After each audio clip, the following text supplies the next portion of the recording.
Alors, on va terminer le tour de table, bien que ce soit une table rectangulaire, avec Irène Théry.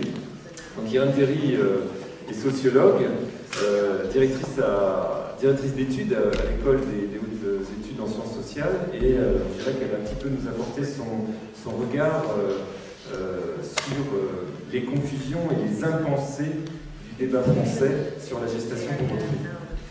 Merci Alexandre. Je suppose que, comme moi, en entendant nos collègues américains, vous êtes saisis d'un sentiment d'espoir très grand. Vous dites comme moi, si on est déjà nombreux, mais si on était 1000, si on était 10 000, après tout, il suffit d'écouter pour voir tomber un à un les incroyables préjugés qui constituent le débat français sur la GPA. Il suffit de rencontrer Colline pour voir tomber toute la façon dont Madame Agazinski a construit l'image de la mère porteuse comme une sorte d'esclave des temps modernes, dont on s'emparerait du corps, qui n'aurait aucune possibilité, qui serait une chose réifiée, utilisée, marchandisée. Et vous avez une femme qui vient vous dire que c'est parmi les plus belles choses qu'elle ait faites d'avoir porté pour autrui, et qu'elle est fière et qu'elle ne regrettera jamais. Donc on se dit, il suffit d'écouter ce qui se passe dans d'autres démocraties, il suffit d'écouter ce que nous disent les médecins, ce que nous disent les psychologues, et on s'aperçoit que les préjugés que l'on a sur le fait que le processus d'une gestation pour autrui ne se passe jamais bien, ne peut jamais bien se passer, que l'enfant ne peut qu'en souffrir, tous ces préjugés tombent un à un. Et donc, la question qui est soulevée, c'est comment se fait-il, au fond, qu'il soit si difficile en France de passer cette barre, hein, pour arriver à simplement un débat normal dans lequel on partirait des expériences vécues dans d'autres démocraties, hein, des réalités qui existent, et non pas de fantasmes qui viennent les remplacer. Alors moi, je voudrais intervenir seulement sur ce point, en partant du fait que ce qui nous a été présenté, je crois que c'est depuis longtemps l'option de la DFH et aussi de l'association Clara, ça n'est pas n'importe quelle gestation. C'est ça qui est très important. C'est une gestation éthique. C'est-à-dire c'est une gestation pour autrui qui obéit à certaines règles et qui permet, ce mot a été prononcé, a collaborative process of a team of people. Le processus collaboratif d'une équipe de gens. Et c'est la question de ce processus commun qui a été au centre de tout ce qu'on vous a dit, avec un mot clé qui est le mot de la relation. Une relation qui doit être équitable, qui doit être honnête, qui doit être fair, en quelque sorte, entre toutes les parties à cet engendrement avec une gestatrice pour autrui.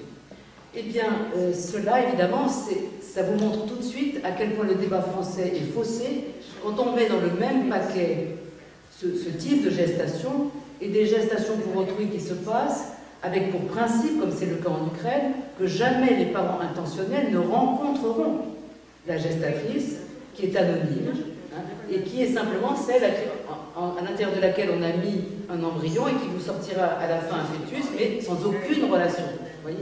Donc, je crois que là, on défait quelque chose de très important. Imaginez, en quelque sorte, en vous reportant 20 ans en arrière, que au lieu d'avoir un débat sur l'adoption avec des règles pour l'adoption internationale, par exemple, qui garantissent les droits et devoirs de chacun, on est mis dans un même paquet tous les trafics sur l'adoption, les enlèvements d'enfants sur l'adoption, tout un tas de pratiques qui existent, hein, parce qu'il y a de la demande, parce qu'il y a de l'offre, et qu'on n'ait pas voulu faire la distinction entre ce qui était honnête et ce qui ne l'était pas, ce qui était conforme à nos valeurs et ce qui était contraire à nos valeurs, ce qui préserve les individus et ce qui, au contraire, va contre eux.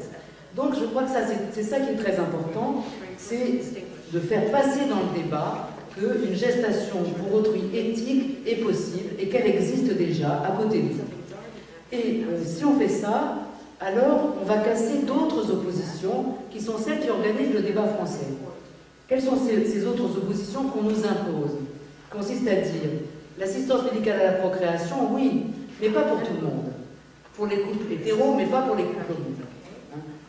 Le don de sperme, le don d'ovocytes, oui, mais la gestation, non. Et c'est là qu'on vous fait passer les séparations.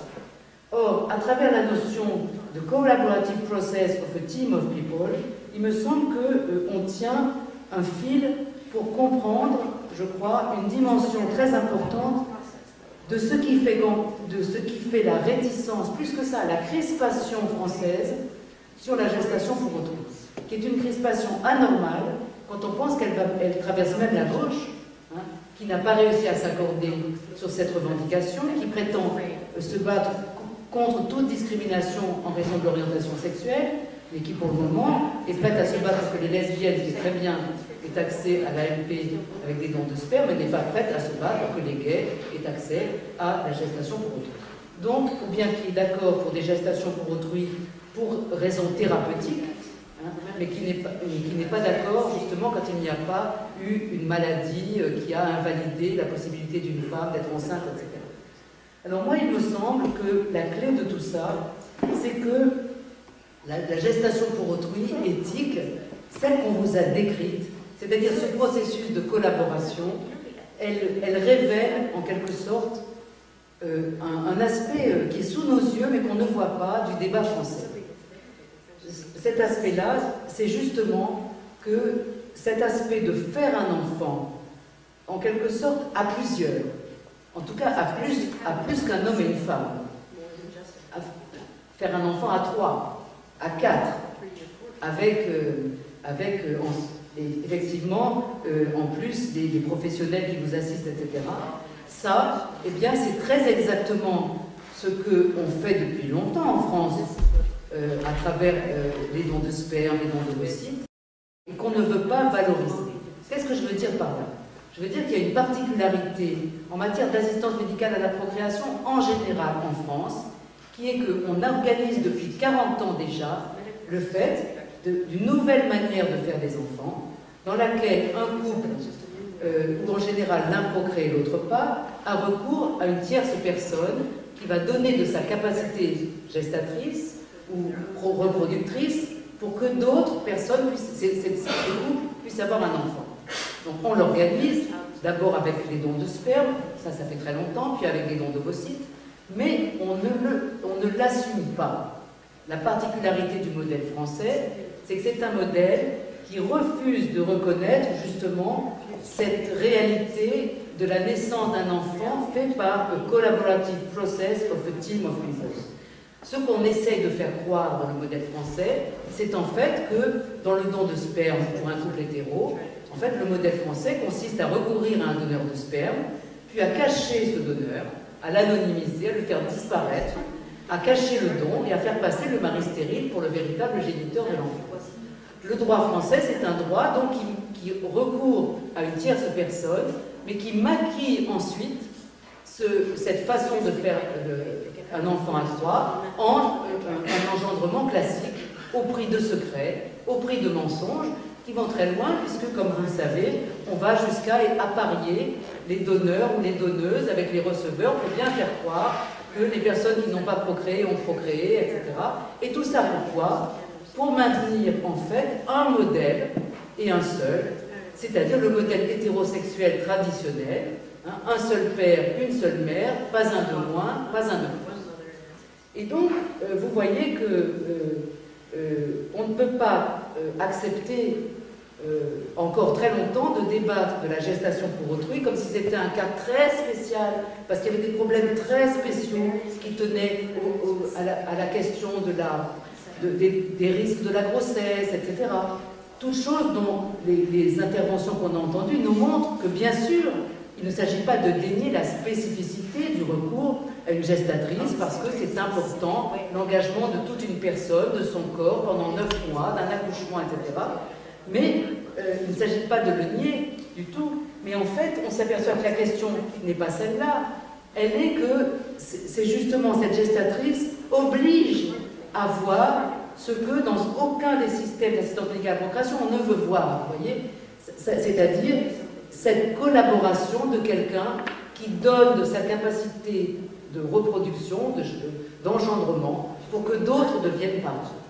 Alors moi, il me semble que ce qui est finalement la difficulté, mais aussi la chance, on pourrait dire, de la gestation pour autrui, c'est d'obliger la France à rejoindre les autres démocraties, celles qui, comme nous, il y a 40 ans, ont commencé en organisant ces nouvelles façons de faire des enfants avec des dons de sperme, dons d'ovocytes, dons d'embryons, dons de gestation, qui ont commencé en le cachant, avec un modèle que moi j'appelle ni vu ni connu, et après en maquillant tout ça en procréation classique.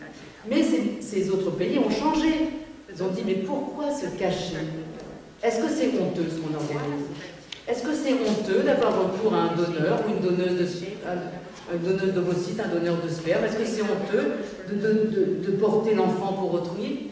Est-ce qu'on ne devrait pas passer d'un modèle ni vu ni connu à un modèle de responsabilité? Un modèle dans la responsabilité, répondez où je réponds de mes actes. Un modèle où il y aurait la place pour chacun des protagonistes, en quelque sorte, de cet engendrement à 3 ou à 4, mais une place évidemment qui soit clairement, où la place de chacun soit clairement énoncée. Et ce qui vous a été énoncé, ce sont des processus éthiques dans lesquels il n'y a aucune confusion entre les différentes places de chacun. La collaboration est possible parce que chacun sait à l'avance, garanti par le droit, garanti par la société, garanti par les cliniques, quelle est sa place dans ce processus global. Voilà, et là il me semble qu'il y a vraiment un enjeu qui concerne à la fois la compréhension, la capacité de notre société à passer par-dessus la montagne de préjugés qui sont aujourd'hui colportés, il n'y a pas d'autre mot, soit gestation pour autrui, mais aussi une façon de devenir en quelque sorte adulte par rapport à cette nouvelle façon de faire des enfants. Pourra-t-on éternellement continuer à l'organiser sans la valoriser? En quelque sorte, comme si on pouvait le faire, mais en se cachant. Vous voyez, en intégrant les enfants qui naissent de ces nouvelles procréations, mais comme des sortes de passagers clandestins de notre système de parenté. Et au fond, la situation qu'a décrite Dominique Menson, c'est ça. C'est une société qui veut garder des passagers clandestins. Eh bien, il me semble que le sens profond de la réunion d'aujourd'hui, c'est de dire que ceux qui aujourd'hui se sentent quelquefois vraiment les plus mal lotis, on va dire, du modèle français pseudo-thérapeutique, qui prétend soigner, alors qu'en fait, vous savez bien qu'on ne soigne pas une personne stérile avec ce modèle. On va chercher quelqu'un d'autre et on fait un enfant, autrement on ne soigne pas, même pour les couples viraux, on ne soigne pas la personne stérile. Donc ceux qui peuvent se sentir légitimement les grands perdants, ceux qui finalement auront encore moins d'espoir que les autres, c'est-à-dire les couples d'hommes, ceux qui sont venus ici ce soir, parce qu'ils ont déjà des enfants, ils souhaiteraient en avoir, c'est peut-être vous qui pouvez porter ce problème en montrant que ça n'est pas votre problème et que la situation dans laquelle on vous met révèle le problème de la société française. Une société qui ne veut pas devenir adulte, qui ne veut pas assumer ce qu'elle organise déjà depuis 40 ans, la possibilité pour un enfant de naître de la collaboration entre des personnes qui donnent de leur capacité de procréation, d'engendrement pour que d'autres deviennent parents, et des couples dans lesquels l'un procrée et l'autre pas, mais où les deux engendrent ensemble un enfant, c'est-à-dire veulent sa venue au monde, et en deviennent les parents selon la filiation. Voilà le grand défi devant lequel nous sommes. Et à écouter la discussion de ce soir, je pense qu'après tout, il est temps de le relever.